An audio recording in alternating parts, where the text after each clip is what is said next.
Nodes, nodes क्या हैं? Nodes regions in the space, space का मतलब 3 डायमेंशन, 3D भी यहाँ पे आप लिख लीजिए।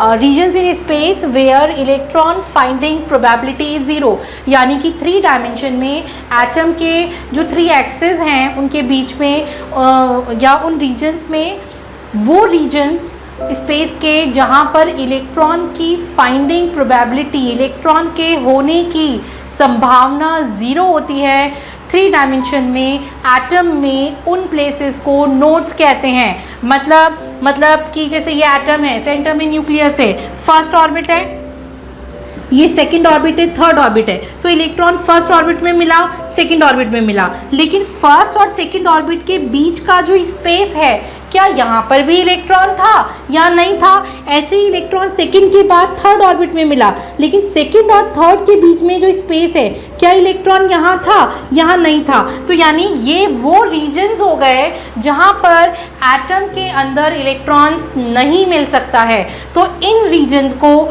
जहाँ पर इलेक्ट्रॉन के होने की संभावना, उसकी प्रोबेबिलिटी 0 होती है, उन रीजन्स को हम नोड कहते हैं। जब हम 3D में देखते हैं, ये तो मैंने आपको 2D में बताया, ये हमने रेडियस पे देखा है नोड, है ना। जब हम 3D में देखते हैं तो 3 डायमेंशन में 2 टाइप्स के नोड्स आते हैं, radial node and angular node. Radial node का फॉर्मूला होता है n-l-1 और एंगुलर नोड का फॉर्मूला होता है l। ठीक है, रेडियल नोड में जो ये n है, n प्रिंसिपल क्वांटम नंबर है, l अजीमुथल क्वांटम नंबर है और एंगुलर नोड का l भी अजीमुथल क्वांटम नंबर है। अगर हम दोनों को ऐड कर दे तो बन जाता है टोटल नोड। टोटल नोड में देखो प्लस l और माइनस l कट जाएगा, टोटल कितना बच गया? n-1 टोटल नोड्स होते हैं। ठीक है, अब जैसे क्वेश्चन पर आते हैं। Question is calculate the nodes for the following orbitals. मैंने पहला ऑर्बिटल लिखा है 1s, ठीक है, 1s। तो 1s में सिंबल में n की वैल्यू है 1 और s यहाँ पे इंडिकेट क्या कर रहा है कि l की वैल्यू कितनी हो जाएगी? s के लिए 0 होती है। ठीक है, तो अगर मैं यहाँ पर रेडियल नोड की बात करूँ n-l-1 तो कितना आ जाएगा? 1 -0 -1 यानी कि 0 आ गया। अगर मैं यहाँ पे एंगुलर नोड की बात करूँ तो l होता है, l कितना आ जाएगा? l 0 आ जाएगा। और अगर मैं यहाँ पे टोटल नोड की बात करूँ तो n-1 आता है, n है 1 -1 यानी कि 0 आ गया। ठीक है, तो इस तरह से कोई भी ऑर्बिटल अगर आपको दिया है, अब जैसे सपोज 2s है, 2s के लिए निकालो। 2 के लिए जो 2 क्या बताता है? n बताता है, यानी प्रिंसिपल क्वांटम नंबर। s मतलब अजीमुथल क्वांटम नंबर। l की वैल्यू क्या होती है s के लिए? 0 होती है s ऑर्बिटल के लिए। ठीक है, तो आप रेडियल नोड क्या निकालेंगे? n-l-1 यानी कि 2 - 0 -1। ठीक है, एंगुलर नोड आप क्या लिख देंगे? l यानी कि कितना आ जाएगा? l 0 है। और अगर टोटल नोड निकालना है तो आप क्या लिख देंगे? n-1 यानी कि 2 - 1 और इस तरह से आप इसको सॉल्व कर लेंगे। तो ये Rn रेडियल नोड है, An एंगुलर नोड है और Tn यहाँ पर मैंने टोटल नोड लिख दिया है। ठीक है, यहाँ पर ये अपीयर नहीं है तो मैं ज़रा इसको इधर लिख देती हूँ। ठीक है, यहाँ पर टोटल नोड कितनी आ जाएगी? टोटल नोड n-1 होगी, दैट वुड बी 2 - 1 हो गई। ठीक है, फिर कैलकुलेट दी नोड्स में थर्ड पार्ट लेते हैं 2px से। ठीक है, तो 2 में n की वैल्यू क्या हो जाएगी? यहाँ पर 2 हो जाएगी। p सबशेल है या p ऑर्बिटल है, p के लिए l कितना होता है? 1 होता है। ठीक है, तो रेडियल नोड कितना आ जाएगा? n-l-1। n कितना है बच्चों? वैल्यू रखते जाओ। ठीक है, और एंगुलर नोड कितना है? l होता है, l कितना दिया है? 1। और टोटल नोड कितना होता है? n-1 यानी कि 2 - 1। इस तरह से आप ये तीनों नोड्स इसमें निकाल लेंगे। इसके एक और क्वेश्चन पर लेते हैं। फोर्थ पार्ट सपोज हमने लिया है 3pz। ठीक है, तो n की वैल्यू कितनी दिख रही है? 3 दिख रही है। ठीक है, p सबशेल के लिए l कितना होता है? 1 होता है। तो रेडियल नोड आप रख दीजिए n-l-1। n की वैल्यू 3, l की वैल्यू -1 और -1। ठीक है, इसको सॉल्व कर लीजिए। और यहाँ पे एंगुलर नोड कितना आ गया, एल आ गया, एल की वैल्यू 1 है। टोटल नोड कितना होता है, n-1 होता है, n इज 3, तो 3-1, और इस तरह से आप इसको सॉल्व कर लेंगे। ठीक है, सपोज मैंने आपको दिया है 5dxz। ठीक है, अब यहाँ पे कई बार ये pz ना लिख करके ऐसे भी लिख दिया जाता है 3p। ठीक है, तो क्वेश्चन का सिंबल ऐसे हो या ऐसे हो, है ना, इस तरह से आप निकाल लेंगे। यहाँ पे जो ओरिएंटेशंस हैं x या z, इनसे कोई फर्क तो पड़ नहीं रहा है नोट्स में। ठीक है, इसका बताओ 5dxz है, n की वैल्यू क्या लिखें, 5 लिखें। d सबशेल है, d सबशेल के लिए l कितना हो जाएगा, 2 आ जाएगा। ठीक है, और रेडियल नोड कैलकुलेट कर लीजिए, n-l-1 यानी कि 5-2-1, और एंगुलर नोड कितना आता है, l आ जाएगा, l कितना है, 2 दिया है। और इसी तरीके से अगर आप टोटल नोड निकालते हैं n-1, n कितना है आपका 5 है, -1, और इस तरह से आप इसको सॉल्व कर लेंगे। ठीक है, तो ये बहुत सिंपल है, डायरेक्टली फॉर्मूला बेस्ड है नोड्स। और नोड्स क्या है, वो रीजन्स हैं जहाँ पे इलेक्ट्रॉन के मिलने की संभावना 0 होती है। ओके, अब स्टार्ट करते हैं। Rules for filling electrons in an atom. एक एटम के अंदर इलेक्ट्रॉन को फिल करने के क्या रूल्स हों उसके बारे में। तो इसमें पहला हम पढ़ते हैं Hund's rule. It is also called as Hund's rule of maximum multiplicity. ठीक है, तो हुन्स रूल या Hund's rule of maximum multiplicity, इसे दोनों ही कहा जाता है। ठीक है, इसमें क्या होता है पहले जरा आप समझ लीजिए। आपने 4 सबशेल पढ़े, कौन कौन से सबशेल पढ़े बताओ। आपने पढ़े हैं S, ठीक है, फिर आपने पढ़ा है P, फिर आपने पढ़ा है D, फिर आपने पढ़ा है F। 4 सबशेल पढ़े। अब इन सबशेल में कौन कौन से ऑर्बिटल्स पढ़े। S में आपने पढ़ा है एक ही ऑर्बिटल होता है। ठीक है, P में आपने पढ़ा है कितने, 3 ऑर्बिटल्स होते हैं। D में आपने पढ़ा है कि D सबशेल के अंदर 5 D ऑर्बिटल्स होते हैं। और F सबशेल के अंदर जो होते हैं कितने, 7 D ऑर्बिटल्स, 7 F ऑर्बिटल्स होते हैं। ठीक है, तो ये F सबशेल हमने बना दिया। ठीक है, तो ये सबशेल्स के अंदर हमने ऑर्बिटल बना दिए। अब देखिए S तो एक ही सबशेल है, एक ही इस S सबशेल में एक ही ऑर्बिटल है। तो जब एक ही ऑर्बिटल है, इसको आप ऐसे मानिए कि ये सबशेल अगर एक घर हो, ठीक है, और इस घर में ये जो 3 हैं ये कमरे हों, तो S वाले केस में जो घर है वही कमरा।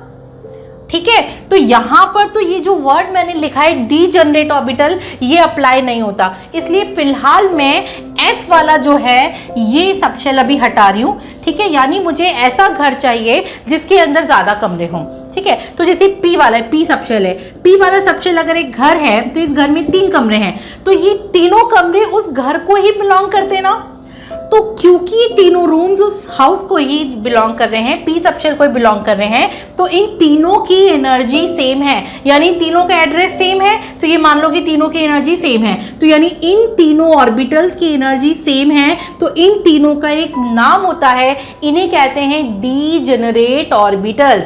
ऐसे ही D सबशेल में देखो, D सबशेल में 5 ऑर्बिटल्स हैं। पांचों को जब भी जो सेम एनर्जी के ऑर्बिटल्स होते हैं ना, उन्हें ऐसे लिखा जाता है, एक साथ लिखा जाता है। ठीक है, तो यानी एक घर के ये 5 कमरे हैं, तो पांचों कमरों का एड्रेस सेम है, यानी इन पांचों कमरों की एनर्जी सेम है। और इन पांचों रूम्स की एनर्जी सेम है, तो इन पांचों रूम्स को कहा जाएगा डीजनरेट ऑर्बिटल्स। यानी ये P के डीजनरेट ऑर्बिटल है, ये 5 D सबशेल के डीजनरेट ऑर्बिटल्स हो गए। F सबशेल में 7 रूम्स हैं। ठीक है, तो ये 7 ऑर्बिटल्स जो हैं डीजनरेट हैं F सबशेल के। ठीक है, यानी इन 7 की एनर्जी सेम है। तो हुन्स रूल जो है वो ये कहता है, जो इस तरह के एक घर के जो अपने कमरे हैं, यानी इन सारे डीजनरेट ऑर्बिटल्स जो हैं जो एक साथ लिखे जाते हैं, इनमें इलेक्ट्रॉन की फिलिंग का ऑर्डर क्या हो। ठीक है, अब जैसे मैं P की बात कर रही हूँ, मैं जरा इसको यहाँ पे थोड़ा बड़ा बना रही हूँ ताकि क्लैरिटी रहे। ये मैंने P सबशेल के 3 ऑर्बिटल्स बना दिए। तो इनमें जब इलेक्ट्रॉन की फिलिंग स्टार्ट होगी, तो हुन्स रूल ने ये तरीका दिया कि किसी भी एक स्पिन का, या तो क्लॉकवाइज या एंटी क्लॉकवाइज, किसी भी एक स्पिन का भरो, तो पहला इलेक्ट्रॉन अगर इसमें गया, ये पहला इलेक्ट्रॉन गया, तो दूसरा इलेक्ट्रॉन इसमें नहीं जाएगा, सेम स्पिन का दूसरा इलेक्ट्रॉन नेक्स्ट ऑर्बिटल में जाएगा और फिर इसी सेम स्पिन का नेक्स्ट इलेक्ट्रॉन इसमें जाएगा। और जब तीनों रूम्स यानी तीनों चैम्बर्स हाफ फिल्ड हो जाएंगे तब जाकर के चौथे इलेक्ट्रॉन से पेयरिंग स्टार्ट होगी, यानी 4 नंबर फिर से उस पे जाएगा जिसपे 1 भरा था ऑपोजिट स्पिन का, तो ये 4 नंबर भरा जाएगा, फिर इस यहाँ पे पेयरिंग में 5 नंबर भरा जाएगा, फिर 6 नंबर भरा जाएगा। यानी पेयरिंग किस नंबर पे स्टार्ट हुई? 4 नंबर पे स्टार्ट हुई। 4 नंबर कब आया? जब तीनों ऑर्बिटल्स जो हैं सिंगली ऑक्यूपाइड हो गए सेम स्पिन के इलेक्ट्रॉन से। तो इन्होंने क्या कहा कि पेयरिंग तब तक नहीं हो सकती, ये 4 नंबर का इलेक्ट्रॉन तब तक नहीं भर सकता जब तक कि सारे के सारे जो ऑर्बिटल्स हैं वो सिंगली ऑक्यूपाइड ना हो पाए। तो देखो क्या लिखा है, the pairing of electrons in degenerate orbital, degenerate यानी इन सेम एनर्जी के ऑर्बिटल में, pairing of electrons in degenerate orbitals will not take place, तब तक पेयरिंग नहीं होगी until all the orbitals are singly filled with the electrons of parallel spin, जब तक कि सारे ऑर्बिटल पैरेलल यानी सेम स्पिन के इलेक्ट्रॉन से सिंगली ऑक्यूपाइड ना हो जाए। ऐसे ही हम डी ऑर्बिटल्स का देखते हैं, तो डी में 5 डीजेनरेट ऑर्बिटल्स होते हैं, तो 1 2 3 4 और 5 ये मैंने बना दिए, ठीक है। अब इनमें इलेक्ट्रॉन की फिलिंग, तो पहला इलेक्ट्रॉन ये आया तो सेम स्पिन का दूसरा इलेक्ट्रॉन यहाँ जाएगा, फिर तीसरा इलेक्ट्रॉन यहाँ जाएगा, फिर चौथा इलेक्ट्रॉन यहाँ जाएगा, फिर 5वां इलेक्ट्रॉन यहाँ जाएगा, ठीक है। और फिर पेयरिंग 6 नंबर पे स्टार्ट हो गया अब इसमें, तो वो फिर से यहाँ फर्स्ट नंबर वाले में तो ये 6, फिर 7, ठीक है, फिर 8 नंबर का, फिर 9 नंबर का और फिर 10 नंबर का इलेक्ट्रॉन जाएगा। तो हुन्स रूल ने क्या रूल दिया, इन डीजेनरेट ऑर्बिटल्स में इलेक्ट्रॉन्स की फिलिंग का तरीका, ठीक है। तो डीजेनरेट ऑर्बिटल में इलेक्ट्रॉन की फिलिंग का तरीका, पहले सेम स्पिन के इलेक्ट्रॉन से सिंगली ऑक्यूपाई करिए और उसके बाद में आप पेयरिंग स्टार्ट करिए। ओके, अब सेकेंड आते हैं अफबाउस प्रिंसिपल। अफबाउस प्रिंसिपल कहता है एक एटम में first orbit, second orbit, third orbit, एक के ऊपर एक ऑर्बिट है, तो इनमें से इलेक्ट्रॉन पहले किस में जाएगा और जब वो लेवल भर गया तो उसके बाद किस में जाएगा। तो इन्होंने कहा electrons are filled in an atom in the increasing order of energy. Increasing order मतलब जैसे जैसे एनर्जी इंक्रीज होती जाएगी इलेक्ट्रॉन भी भरता जाएगा। यानी सिंपल भाषा में बात करें तो 2 लेवल्स हैं, एक कम एनर्जी का है और एक ज़्यादा एनर्जी का है। तो electron increasing order of energy की टर्म में भरेगा, मतलब पहले कम एनर्जी वाले लेवल में जाएगा, जब ये लेवल भर जाएगा तो उससे ज़्यादा एनर्जी वाले में इलेक्ट्रॉन जाएगा, जब ये लेवल भी भर जाएगा तो इससे ज़्यादा एनर्जी वाले में इसके ऊपर जाएगा, ठीक है। यानी इलेक्ट्रॉन हमेशा पहले किस में भरेगा, जिस लेवल की एनर्जी कम होगी, कम एनर्जी में पहले, उसके बाद उससे ज़्यादा एनर्जी वाले लेवल में फिलिंग, फिर उससे ज़्यादा उसकी ज़्यादा एनर्जी वाले लेवल में फिलिंग, ठीक है। तो ये अफबाउ प्रिंसिपल है, यानी कि इलेक्ट्रॉन्स किसी भी एटम में इंक्रीजिंग ऑर्डर ऑफ एनर्जी की फॉर्म में फिल होते हैं। और इसके 2 केसेस हैं, अगर 1 इलेक्ट्रॉन सिस्टम है तो और मल्टी इलेक्ट्रॉन सिस्टम है तो। 1 इलेक्ट्रॉन सिस्टम कौन है पीरियोडिक टेबल में? अकेला हाइड्रोजन है। मल्टी इलेक्ट्रॉन कौन है? हाइड्रोजन के अलावा पीरियोडिक टेबल में जितने भी है एलिमेंट्स है, हीलियम और उसके बाद के लिथियम, बेरिलियम, बोरॉन, सारे के सारे, मतलब हाइड्रोजन के अलावा पूरी periodic table multi electron system के एलिमेंट से बनी है, ठीक है। अच्छा, हाइड्रोजन एटम के अलावा अगर हम कुछ आयन्स ऐसे हैं जिनमें से एक्स्ट्रा इलेक्ट्रॉन्स हटा दें, खाली एक इलेक्ट्रॉन रहने दें, तो वो भी क्या बन जाते हैं, हाइड्रोजन लाइक स्पीशीज बन जाते हैं। एक मिनट यहाँ पे हम चेंज कर लेते हैं, तो हाइड्रोजन लाइक स्पीशीज क्या हो जाएगा, He+ हो जाएगा, Li+2 हो गया एंड सो ऑन। तो हीलियम में देखो, हीलियम न्यूट्रल होता है तो 2 इलेक्ट्रॉन होते हैं ना, और हीलियम +1 होगा तो 1 इलेक्ट्रॉन ही बचा। लिथियम में टोटल 3 इलेक्ट्रॉन है, 3 में से +2 यानी 2 इलेक्ट्रॉन को हटा दें तो ये भी 1 इलेक्ट्रॉन सिस्टम बन गया। तो ये हीलियम लिथियम आयन्स हैं, ठीक है। अच्छा, इनमें क्या क्राइटेरिया है हाइड्रोजन एटम में, जैसे जैसे n का मतलब नंबर ऑफ ऑर्बिट्स यानी प्रिंसिपल क्वांटम नंबर, ठीक है, नंबर ऑफ ऑर्बिट या नंबर ऑफ शेल। तो जैसे जैसे n की वैल्यू इंक्रीज होगी एनर्जी इंक्रीज होगी, ठीक है। यानी इलेक्ट्रॉन पहले किस में जाएगा, लोएस्ट वैल्यू ऑफ n में जाएगा, ठीक है, फिर से देखिए, एज n इंक्रीजेज, n यानी number of orbit increases, 1 2 3 4 increases, तो उनकी एनर्जी बढ़ेगी। मतलब यहाँ पे दो ऑर्बिटल है, 1s और 2s है। 1 और 2 यहाँ पे क्या है, n यानी प्रिंसिपल क्वांटम नंबर है, तो 1 से 2 ग्रेटर है तो इनकी एनर्जी बढ़ी, तो ये एनर्जी का ऑर्डर आ गया। अच्छा, फिर 2s और 2p में देखो, ये भी 2 नंबर, ये भी 2 नंबर, 2s और 2p में सबशेल्स तो अलग है s और p, लेकिन 2 यानी कि प्रिंसिपल क्वांटम नंबर तो सेम है, तो इन दोनों की एनर्जी सेम है। तो यहाँ पे ये जो मैं आपको दे रही हूँ, ये एनर्जी ऑर्डर दे रही हूँ, ठीक है, ये मैंने आपको क्या दे रही हूँ, एनर्जी ऑर्डर। अच्छा, 2p और 3s में बताइए किसकी एनर्जी ज़्यादा। आपको सिंपली प्रिंसिपल क्वांटम नंबर यानी कि सिंपल भाषा में आगे लिखा हुआ नंबर देखना है, जो छोटा नंबर उसकी एनर्जी कम, जो बड़ा नंबर उसकी एनर्जी ज़्यादा। तो 2 और 3 में कौन बड़ा है, 3 बड़ा है ना, तो 3s की एनर्जी 2p से ज़्यादा है। अब 3s और 3p में बताओ, 3 और 3 ये तो दोनों नंबर सेम ही है, तो इनकी एनर्जी सेम है। 3p और 3d में बताओ, ठीक है, 3 और 3 दोनों नंबर सेम है, तो इनकी एनर्जी सेम है। अब 3d और 4s में बताओ, 3 और 4 कौन सा नंबर बड़ा है, 4 बड़ा है, तो 4 की एनर्जी ज़्यादा है, ठीक है। अच्छा, 4s और 4p में बताओ, तो आप कहेंगे 4 और 4 दोनों नंबर सेम है, तो इनकी एनर्जी में कोई चेंज नहीं, दोनों की एनर्जी सेम है। 4p और 4d में बताइए, दोनों की एनर्जी सेम है। अच्छा, 4f और 5s में बताइए, 4 और 5 में 5 बड़ा है, तो 5 की एनर्जी ज़्यादा है। 5s और 5p में बताइए, तो दोनों की एनर्जी सेम है, क्योंकि दोनों में नंबर 5 और 5 लिखा है।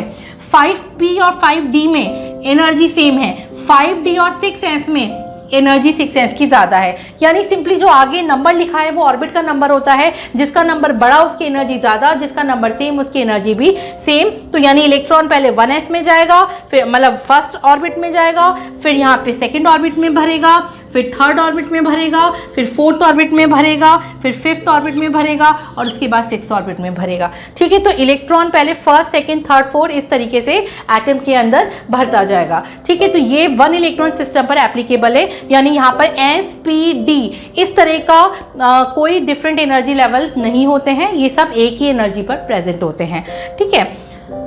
अच्छा, अब आते हैं केस 2, जहाँ पर मल्टी इलेक्ट्रॉन सिस्टम है, जहाँ पर एक से ज़्यादा इलेक्ट्रॉन्स एटम के अंदर होते हैं। तो वहाँ पर n प्लस l, n यानी प्रिंसिपल क्वांटम नंबर, l यानी अजीमुथल क्वांटम नंबर, इन दोनों का सम देखा जाता है, ठीक है। तो कोई भी दो ऑर्बिटल्स के लिए n प्लस l की वैल्यू देखेंगे, जिसकी वैल्यू कम है उसमें इलेक्ट्रॉन पहले जाएगा, जिसकी वैल्यू ज़्यादा है उसमें इलेक्ट्रॉन बाद में भरेगा। तो जब n प्लस एल इंक्रीज होगा तो एनर्जी इंक्रीज होगी। लेकिन अगर कोई भी दो ऑर्बिटल्स के लिए n plus L values are same, उस केस में जब n प्लस एल की वैल्यू क्लैश कर जाए दो लेवल्स, दो ऑर्बिटल्स के लिए, तो उस केस में n आपको देखने में हेल्प करेगा। जिस भी वैल्यू का, जिस भी ऑर्बिटल का n ज़्यादा है, n इंक्रीज होगा तो एनर्जी इंक्रीज होगी। इस बात का क्या मतलब है, इसको मैं आपको एग्जाम्पल से एक्सप्लेन करती हूँ। अच्छा, उसके पहले जो केस 1 है, क्योंकि इसमें s p d इनकी एनर्जी सेम है, तो इसमें जो एटम का डायग्राम है वो ऐसा बन जाएगा, यानी उसमें सब शेल्स नहीं होंगे, सीधे 1 फिर 2 फिर 3 फिर 4, ठीक है। यानी कि ये n की वैल्यू 1 है, ये n की वैल्यू 2 है, n की वैल्यू 3 है, n की वैल्यू 4 है। हाइड्रोजन का सिंपली ऐसा ही स्ट्रक्चर होता है, वो जो हमने सब शेल्स बनाए थे sp-df, वो यहाँ पर अपीयर नहीं होते हैं इस रूल की अकॉर्डिंग। अच्छा, उसमें क्या है, केस 2 पर अब हम आते हैं। केस 2 के n प्लस एल की फिलिंग पर आते हैं। तो n क्या होता है, ये मैंने सारे ऑर्बिटल्स लिख दिए हैं, ठीक है। 1s 2s 2p 3s 3p, यानी देखो ध्यान से, पहले मैंने 1 वाला लेवल लिखा, फिर मैंने 2 वाला लेवल लिख दिया। 2 में 2s 2p होते हैं, 3 में 3s 3p 3d होते हैं, 4 के अंदर 4s 4p 4d 4f होते हैं, फिर 5 में भी sp-df, फिर 6 में भी sp-df। इस तरह से मैंने यहाँ पे मेंशन कर दिया है, ठीक है। ये ऑर्बिटल्स यहाँ पर गिवन है और इनका n प्लस एल लिखना है। n क्या होता है, जो आगे नंबर लिखा होता है वही प्रिंसिपल क्वांटम नंबर n होता है, और l की वैल्यू मैंने यहाँ पे मेंशन की है, l 0 1 2 3 यानी sp-df सब शेल्स होते हैं, ठीक है। तो अब इनकी ओके, अब case 2 n plus L rule की यहाँ पे फिलिंग ऑर्डर पर आते हैं, इनकी वैल्यू पर। तो आपको इसमें जो 1 अब 2 3 ऐसे जो आगे मेंशन है ना, जैसे मैंने एटम के अंदर फर्स्ट ऑर्बिट में होता है 1, तो मैंने यहाँ पे 1s लिखा है। सेकंड ऑर्बिट में होते हैं 2s और 2p, तो ये दोनों लिख दिए। थर्ड ऑर्बिट में होते हैं sp-d, तो 3s 3p 3d आ गया। फोर्थ ऑर्बिट में होते हैं sp-df, तो 4 के चारों sp-df आ गए। 5 में भी sp-df होते हैं, sp-df आ गए, Sc6 के आ गए और 7 के आ गए। ठीक है, ये मैंने कुछ ऑर्बिटल्स यहाँ पर मेंशन कर दिए हैं। अब इनकी n+l की वैल्यू, तो जो भी इन ऑर्बिटल नोटेशंस में पहले नंबर लिखा है वो क्या होता है, n होता है, और l की वैल्यू मैंने यहाँ पे दे दी है 0 1 2 3 sp-df सब शेल्स के लिए होती है। तो इनको देख के अब आप भरिए, n की वैल्यू के लिए क्या लिखूँ, 1 लिखूँ, s की वैल्यू आ जाएगी 0, कितना बन जाएगा, 1 आ जाएगा। फिर इसके लिए हम लिख देते हैं n की वैल्यू क्या हो जाएगी 2, s की वैल्यू देखो कितनी आती है, 0 आती है l के लिए, तो ये बन गया 2। फिर 2p में करो तो यहाँ पे 2p सबशेल के लिए l की वैल्यू कितनी है, वहां से देख के बताओ, 1 होती है। टोटल कितना आ गया, 3 आ गया। 3s में 3 क्या है, 3n है। l की वैल्यू s के लिए कितनी होगी, 0 होगी, 3 आ गया। 3p के लिए 3, p के लिए कितनी वैल्यू है, 1 है, तो ये 4 आ गया। 3d, n की वैल्यू 3 है, d की वैल्यू वहां से देखो कितनी दिख रही है, d के लिए l की वैल्यू 2 है, तो हमने 2 रख दी, तो 5 आ गया। 4s की वैल्यू, n की वैल्यू 4 है, s की वैल्यू कितनी होती है, 0 होती है, तो ये 4 आ गया। 4p में 4 प्लस p के लिए l की वैल्यू 1 है, तो ये 4 + 1 यानी 5 हो गया। 4d पर आते हैं, तो 4d की वैल्यू देखो कितनी दिख रही है, 2 दिख रही है, तो ये आ गया 6। 4f, 4 प्लस f की वैल्यू कितनी होती है, 3 होगी, तो 7। 5s में n की वैल्यू कितनी लिखें, 5, s की वैल्यू 0 यानी कि 5। 5p में n की वैल्यू है 5, p की वैल्यू वहाँ से देखिए l1 है, तो यहाँ पे आ जाएगा +1 यानी कि 6। फिर 5 + 2 आ गया, तो कितना आ गया 7। फिर 5 + 3, तो ये 8 आ गया। 6s में n की वैल्यू 6 है, s के लिए l की वैल्यू 0 होती है, तो मैंने 6 लिख दिया। p के लिए 1 होती है, तो ये हमने 1 लिख दिया। d के लिए 2 होती है, यहाँ पे हमने 2 मेंशन किया, यानी 8 टोटल। 7 + 0 कितना आ गया, 7। और इस तरह से हमने यहाँ पे सारे ऑर्बिटल्स के लिए जो भी हमने बोर्ड पे ऑर्बिटल्स मेंशन किए उनके लिए n+l की वैल्यू को फाइंड कर लिया। अब इनमें n+l वैल्यूज की को देखते हैं, जिसकी n+l की वैल्यू कम होगी उस ऑर्बिटल की एनर्जी मिनिमम होगी। तो देखिए सबसे कम एनर्जी किसकी है, 1 की है, तो 1s की एनर्जी मिनिमम है, तो हम यहाँ पे लिखते हैं एनर्जी ऑर्डर। ठीक है, यहाँ पे हम लिख रहे हैं एनर्जी ऑर्डर। तो 1s की एनर्जी, क्योंकि n+l की वैल्यू 1 है, मिनिमम है, तो उसकी एनर्जी मिनिमम। अब इससे ज़्यादा एनर्जी n+l की हायर वैल्यू कौन सी है, 1 से 2 है, ग्रेटर है, तो 2 ग्रेटर है, तो यानी 2s की एनर्जी 1s से ज़्यादा है।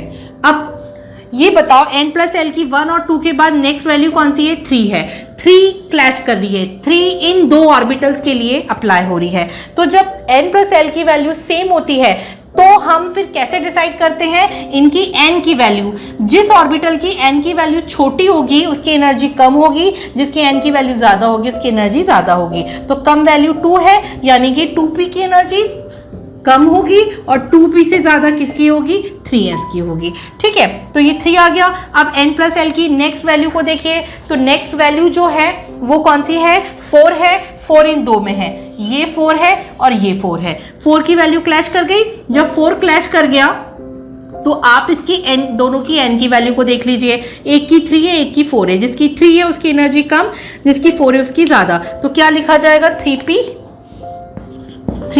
उसके बाद क्या लिखा जाएगा, 4s लिख दिया जाएगा। ठीक है, तो 3p और 4s आ गया।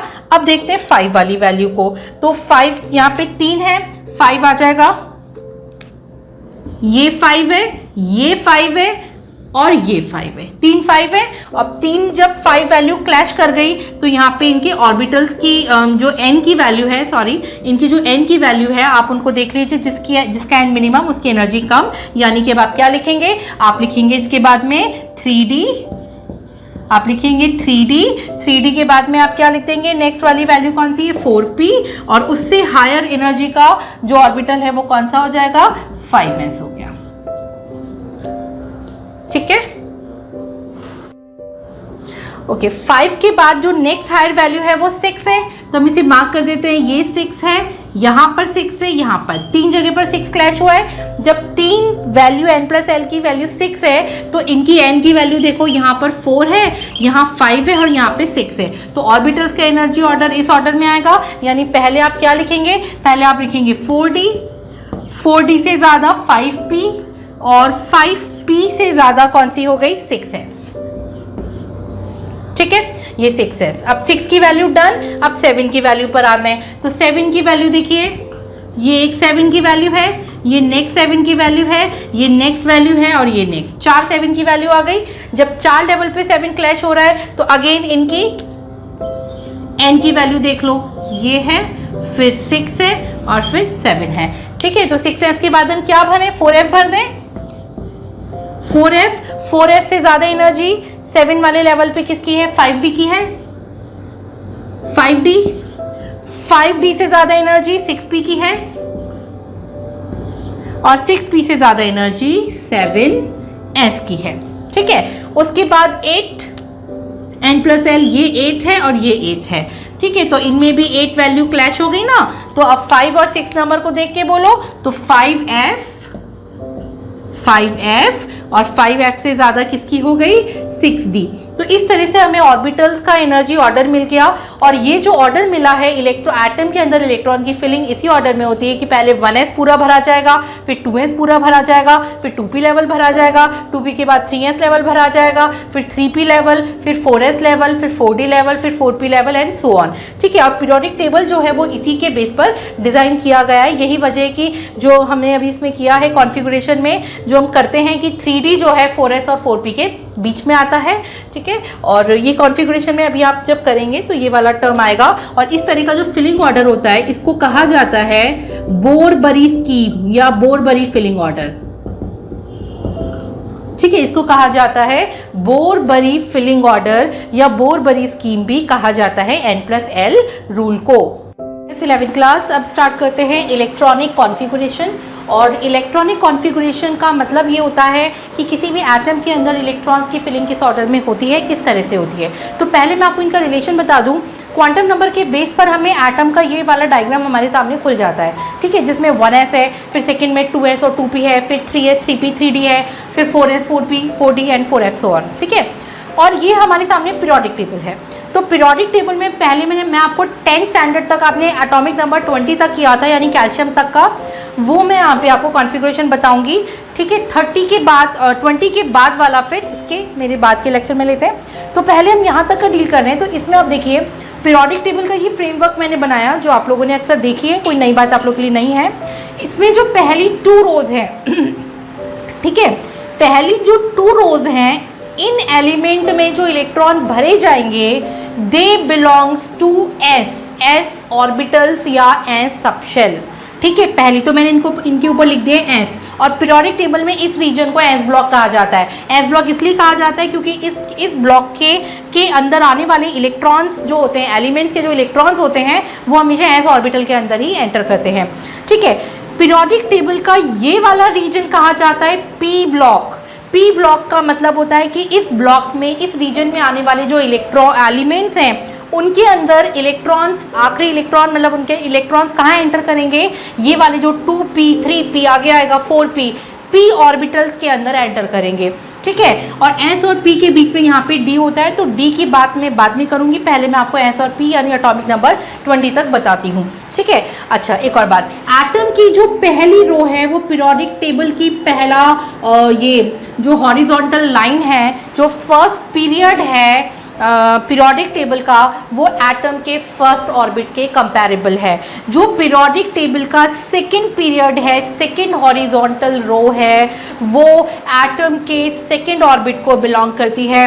जो पीरियोडिक टेबल की थर्ड हॉरिजॉन्टल रो है, थर्ड पीरियड है, वो इसके थर्ड ऑर्बिट को बिलोंग करती है। ठीक है, तो अब मैं सबसे पहले फर्स्ट ऑर्बिट के पीरियोडिक टेबल की फर्स्ट रो यानी हाइड्रोजन और हीलियम की बात करती हूँ। तो पहले मैंने यहाँ तक हाइड्रोजन और हीलियम ये 2 एलिमेंट लिख दिए हैं जिनका एटॉमिक नंबर 1 होता है और एटॉमिक नंबर 2 होता है। ठीक है, because they belong to s block, s वाला रीजन, तो इनके इलेक्ट्रॉन कहाँ जाएंगे, s ऑर्बिटल में जाएंगे। और वैसे भी देखिए फर्स्ट ऑर्बिट के अंदर कौन सा ऑर्बिटल है, s है, तो फर्स्ट ऑर्बिट का ऑर्बिटल मैंने बना दिया ये। इस ऑर्बिटल का क्या नाम है, मैंने 1s और 1s दोनों के सामने लिख दिया।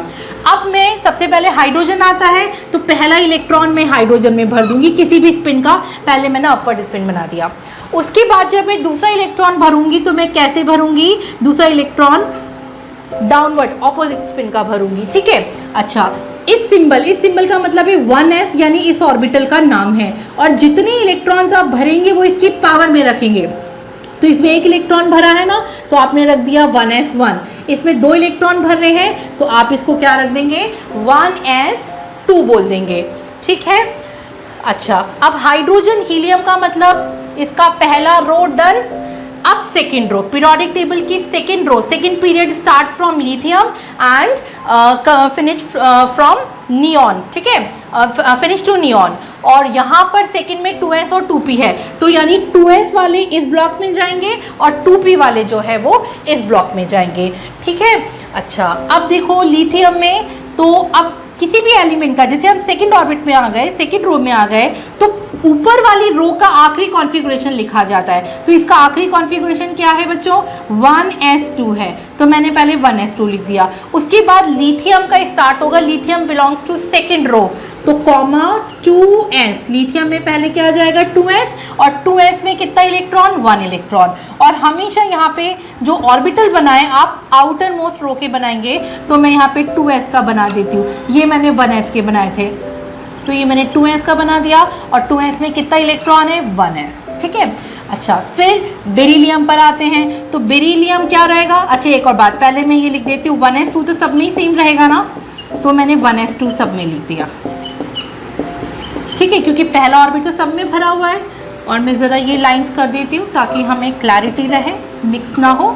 अच्छा, अब यहाँ पर देखिए बेरिलियम, बेरिलियम में अब दूसरा इलेक्ट्रॉन जाएगा, कहाँ जाएगा, 2s के 2 में जाएगा, तो ये 2s का 2 भी भर दिया मैंने। ये 2s ऑर्बिटल है, इसमें दूसरा इलेक्ट्रॉन भर दिया। अब बोरॉन, बोरॉन कहाँ पर आ रहा है बच्चों, p में आ रहा है, यानी 2p के बाद बोरॉन आ रहा है, तो यानी मैं क्या लिखूंगी, 1s2 तो था ही, 2s2 भी भर गया, अब 2p का नंबर है। 2p में बोरॉन पहले नंबर पर है, तो बोरॉन में पहला इलेक्ट्रॉन चला गया। और मैं यहाँ पे ऑर्बिटल आउटर मोस्ट लेवल यानी सेकेंड वाले लेवल के दोनों बनाऊंगी, 2s और 2p। ठीक है, तो ये तो भर गया 2s, और 2p में ये पहला इलेक्ट्रॉन चला गया।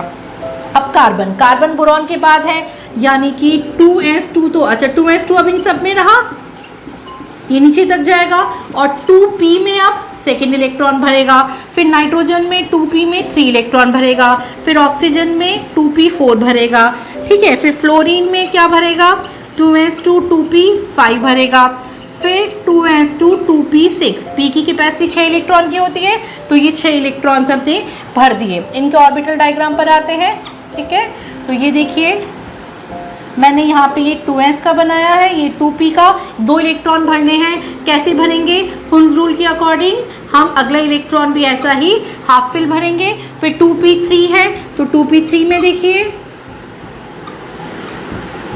1 2 एंड 3। ठीक है, तो ये वाला मैंने 2s बनाया है, ये ऑर्बिटल 2p हो गया, इट इज़ 2p ऑर्बिटल। और 2p में कितने भर गए बच्चों, 3। तो ये कॉन्फ़िगरेशन चल रहा है, और ये इनका ऑर्बिटल कॉन्फ़िगरेशन भी साथ में चल रहा है। ठीक है, फिर अच्छा ऑक्सीजन, ऑक्सीजन में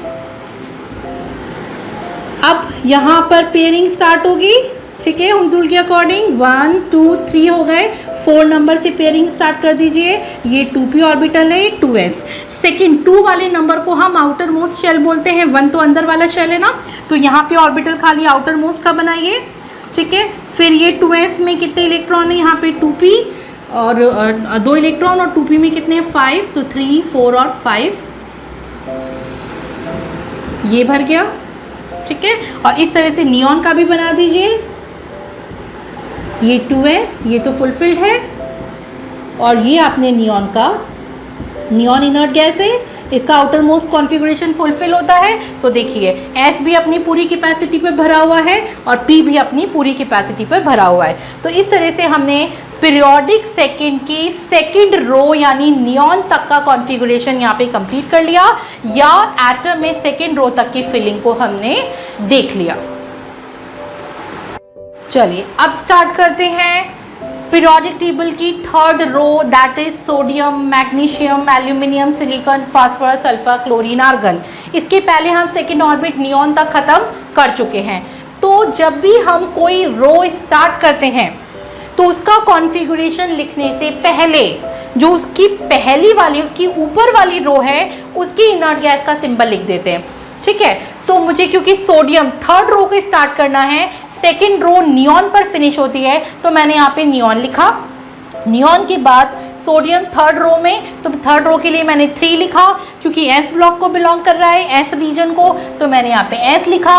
और एस में पहला इलेक्ट्रॉन जाएगा, तो ये मैंने ऑर्बिटल बना दिया, और पहले इलेक्ट्रॉन को मैंने यहाँ पे 3s1 कर दिया। ठीक है, अब सोडियम के बाद मैग्नीशियम, तो दूसरा इलेक्ट्रॉन ये भर गया मैग्नीशियम में, इसको क्या लिख दोगे आप, 3s2, यानी दूसरा इलेक्ट्रॉन ऊपर पावर में जो लिख रहे हैं दैट इज 3s2।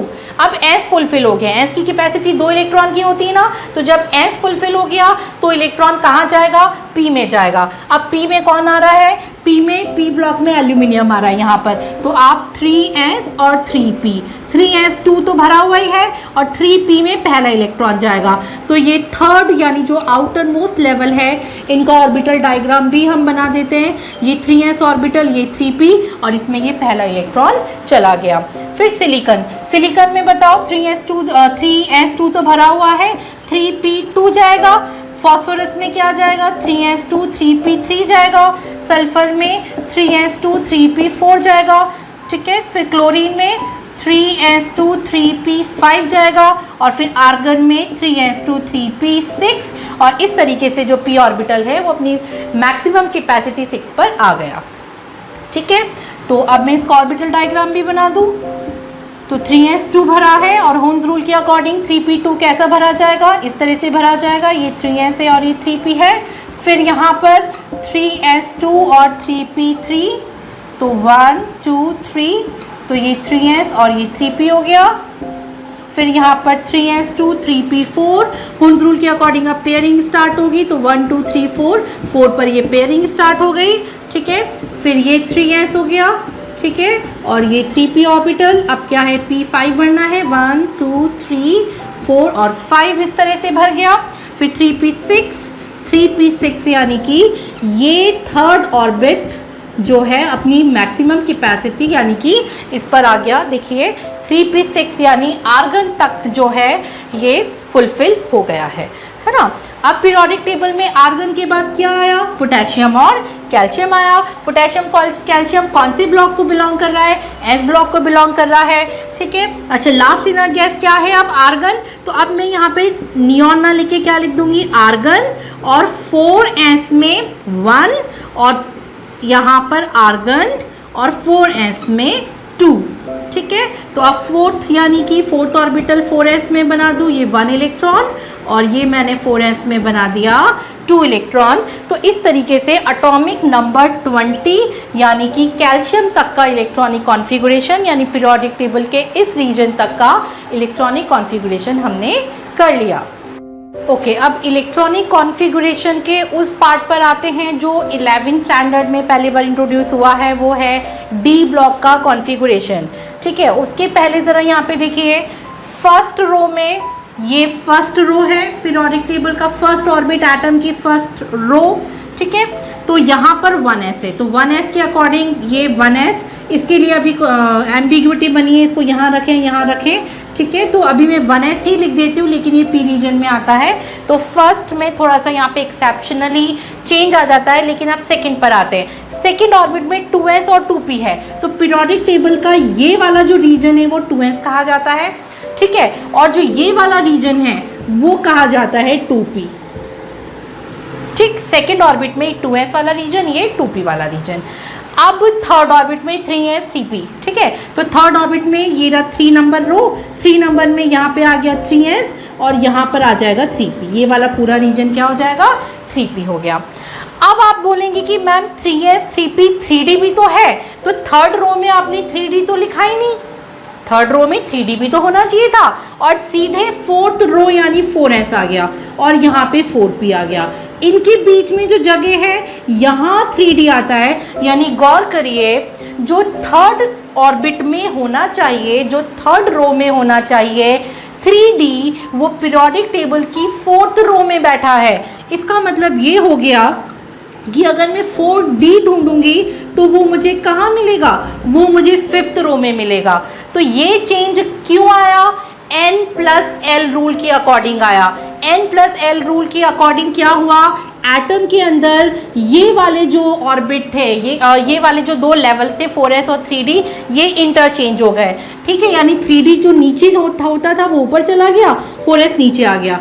ठीक है, तो यानी 4s पहले आ गया, 3d बाद में आया। तो ये उस n+l रूल के अकॉर्डिंग 4s पहले और 3d बाद में लिखा गया है। ठीक है, तो यानी अभी तक जो हमने S और P पढ़ा है वो तो अपनी उसी रो में पीरियोडिक टेबल में नजर आएगा, लेकिन जो D है वो एक नंबर आगे की रो में नजर आएगा। अगर 3D है तो 4th रो में, 4D है तो 5th रो में।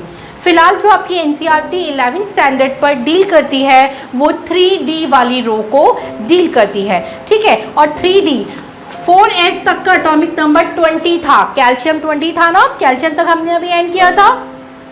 और D में 10 एलिमेंट और मिलते हैं, यानी 20 के बाद 21 से 30। तो मैंने ये 21 से 30 तक के 3D वाली सीरीज के 10 एलिमेंट्स को लिख दिया है। Sc scandium, titanium, vanadium, Cr chromium, Mn manganese, Fe ferrous, Co cobalt, Ni निकल, Cu copper and Zn zinc. ठीक है, scandium, titanium, vanadium, chromium, manganese, ferrous, cobalt, निकल, कॉपर, जिंक। ठीक है, अच्छा अब ये बताइए कि ये जो थर्ड रो है वो कौन से इनर्ट गैस एलिमेंट पर स्टॉप हुई थी? आर्गन पर हुई थी। तो इन सब में थर्ड रो, क्योंकि 4th रो हम भर रहे हैं ना अभी। ठीक है, 3D तो 4th रो में है ना, 4th रो का कॉन्फ़िगरेशन का काम चल रहा है। तो प्रीवियस रो 3 थी और 3 का आखिरी एलिमेंट आर्गन था, तो आर्गन तक का कॉन्फ़िगरेशन तो सब में सेम है। चेंज कहाँ पे आएगा? तो अब आप 3D4s। अब एक और बात, यहाँ पे 4s तो पहले भर गया, 3D बाद में आया, लेकिन कॉन्फ़िगरेशन का ये रूल होता है कि कोई भी ऑर्बिटल पीरियोडिक टेबल में जिस भी ऑर्डर में लिखा हो, जब आप कॉन्फ़िगरेशन लिखें तो छोटा क्वांटम नंबर पहले आए। 3D और 4s में बताओ कौन सा क्वांटम नंबर छोटा है, कौन सा प्रिंसिपल क्वांटम नंबर छोटा है?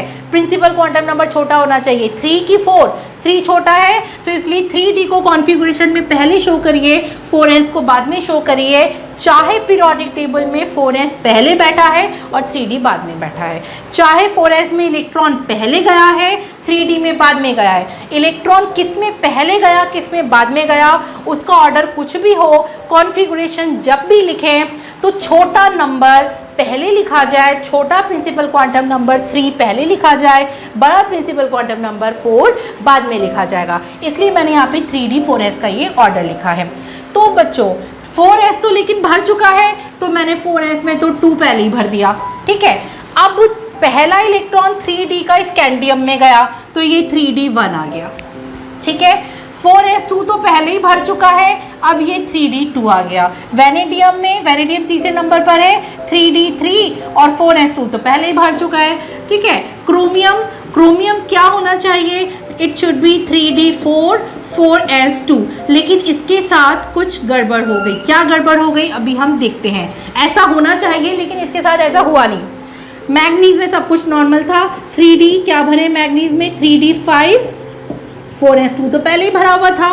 ठीक है, फिर फेरस में 3D6 4s2, फिर 3D7 4s2, फिर 3D8 4s2, फिर उसके बाद 9 नंबर पे 3D9 4s2, लेकिन इसके साथ में भी वही गड़बड़ हो गई जो ऊपर क्रोमियम के साथ में हुई थी। बाकी सब में नॉर्मल रहा, 3D10 4s2। इन दोनों में ये कॉन्फ़िगरेशन हमारी रूल के अकॉर्डिंग होना चाहिए, लेकिन ये नहीं हो के क्या हुआ, ऐसा है बच्चों कि 10 फुलफिल नंबर है तो 5 हाफ फिल नंबर है। 5 और 10 स्टेबल होते हैं, इसलिए इनसे जो पहले वाले कॉन्फ़िगरेशंस हैं वो ये कोशिश करते हैं कि क्यों ना हम भी जल्दी से कहीं से एक इलेक्ट्रॉन बोरो करें और 5 और 10 पे पहुंच जाएं। तो क्रोमियम में 3D4 था, खाली एक इलेक्ट्रॉन की कमी थी, तो क्रोमियम ने सोचा क्यों ना मैं मैग्नीज जितना स्टेबल बनने की कोशिश करूं। तो इसके लिए इसने एक इलेक्ट्रॉन S से बोरो कर लिया। तो जब एक इलेक्ट्रॉन S से बोरो कर लिया तो अब ये कुछ ऐसा दिखने लगा, 3D5 4s1, और ये इसका रियल कॉन्फ़िगरेशन है। इसी तरीके से कॉपर में 3d9 था, यानी फुलफिल 3d10 से खाली एक इलेक्ट्रॉन कम था, बहुत ज़्यादा स्टेबिलिटी से खाली थोड़ा सा दूर था, तो उसने वहाँ तक अचीव करने के लिए क्या किया, 4s से एक इलेक्ट्रॉन बोरो कर लिया। बोरो करने के बाद अब ये बन जाएगा 3d10 और ये बन गया 4s1। तो इन दोनों का जो रियल कॉन्फ़िगरेशन है वो ये वाला होता है, ठीक है। अब अगर इनकी ऑर्बिटल डायग्राम पर आए तो 3d1, तो आप पहले 3d का बना लीजिए, ठीक है। d में कितने 5 ऑर्बिटल होते हैं, 3d, और ये मैंने यहाँ पे बना दिया 4s, ये हो गया 4s। 4s में 2 इलेक्ट्रॉन है और 3d में 1 इलेक्ट्रॉन होगा। अब यहाँ पर क्या है, 3d2 है, तो ये 3d2 बन गया और 4s के अंदर कितना रहा, 2 ही रहा। यहाँ पर क्या है, 3d3 है, हुंस रूल के अकॉर्डिंग भरते जाइए, 1 2 3, और ये 4s के अंदर 2 ही रहा। अब यहाँ क्या है, 3d5, तो आप क्या करेंगे, पहले 3d को हाफ फिल्ड 1 2 3 4 5 और 4s में कितना भर देंगे, 1, खाली आउटर मोस्ट लेवल का ऑर्बिटल डायग्राम बनाना है ना। यहाँ पे क्या है 3d5, तो अगेन इसको हुंस रूल के अकॉर्डिंग स्टेबल हाफ कर दीजिए, और this is 4s2, then 3d6 पर आइए। अब इस पर पेयरिंग स्टार्ट हो जाएगी, 1 2 3 4 5 पर हाफ फिल्ड और 6 नंबर से पेयरिंग स्टार्ट हो गई, और 4s2 तो फुलफिल है, और इस तरह से आप इसको बढ़ाते जाएंगे, ठीक है। अब यहाँ पे 5 ऑर्बिटल, 6 के बाद 7, 1 2 3 4 5 पर हाफ फिल्ड, 6 और 7 पर ये भर गया, और 4s2 तो फुलफिल था। यहाँ पर भी सेम तरह से रहा, यहाँ पर 3d10 ये वाला मैं बना देती हूँ, ठीक है। 1 2 3 4 5 6 7 8 9 10, और यहाँ 4s में क्या दिखेगा, 1 दिखेगा, और इस तरीके से ये भी भर जाएगा, ठीक है। इसको भी अब 3d10 और 4s में 2 बता दीजिए, ठीक है। 1 2 3 4 5 6 7 8 9 10 इस तरह से हो जाएगा, और 3d8 हमने छोड़ दिया। चलिए इसे भी पूरा कर लेते हैं, जब पूरा ही किया है, 1 2 3 4 5 6 7 8 भर गया, और ये इस तरह से यहाँ पर d ऑर्बिटल के जो 10 एलिमेंट्स अभी आपके सिलेबस में हैं, स्कैंडियम से जिंक तक का कॉन्फ़िगरेशन हमने कर लिया, और क्रोमियम एंड कॉपर का एक्सेप्शनल कॉन्फ़िगरेशन है। Reason, chromium half filled configuration को एक बार करने की कोशिश करता हुआ दिख रहा है, और copper fulfilled configuration D subshell में फुलफिल्ड कॉन्फ़िगरेशन को एक बार करने की कोशिश करता हुआ दिख रहा है। तो यहाँ पर ये एक्सेप्शनली इम्पॉर्टेंट कॉन्फ़िगरेशंस हैं जिनको आपको ध्यान रखना है।